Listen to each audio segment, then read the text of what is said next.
Je veux marcher, je veux parler.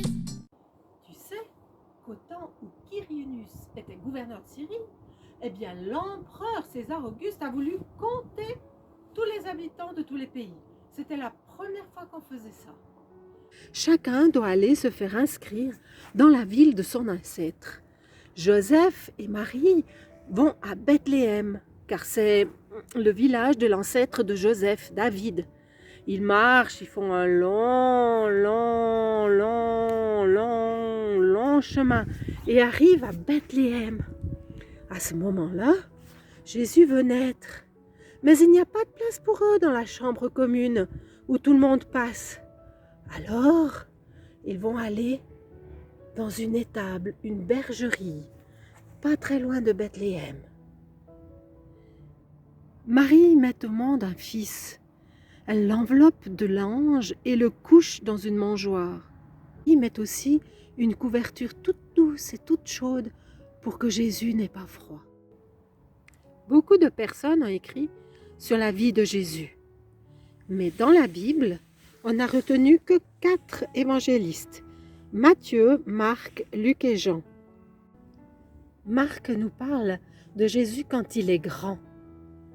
Luc nous raconte la visite des bergers.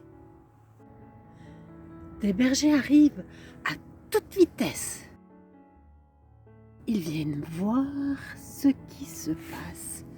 Et ils voient Marie, Joseph et le bébé couché dans une mangeoire. Les bergers racontent tout ce que l'ange a dit à propos de l'enfant. Et tout le monde est étonné. Marie retient tout cela dans son cœur. Elle méditait, elle y pensait souvent. Puis les bergers repartent tout joyeux. Ils rendent gloire à Dieu. Oui, quelle chance! Dieu a pensé à nous. Oui, il est merveilleux. Gloire à Dieu, gloire à Dieu. Matthieu, lui, nous parle plutôt de la visite des mages. Tu te rappelles? Ces savants qui ont fait un long chemin, qui ont été conduits par l'étoile.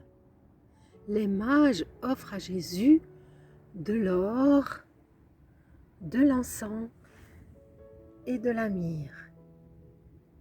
Puis les mages repartent par un autre chemin.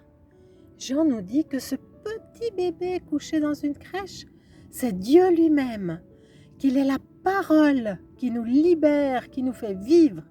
Oui, Jésus est une lumière pour nous. C'est aussi la vie. Comme cette eau qui fait pousser les plantes, il y aura toujours de la lumière dans notre cœur quand on accueille Jésus. Avec la vie que Jésus nous donne, de belles choses vont pousser dans nos vies, de belles fleurs et aussi beaucoup d'amour. Et toi, qu'est-ce que Jésus te dit dans ton cœur? Allons tous à la crèche, c'est Noël, Jésus est né.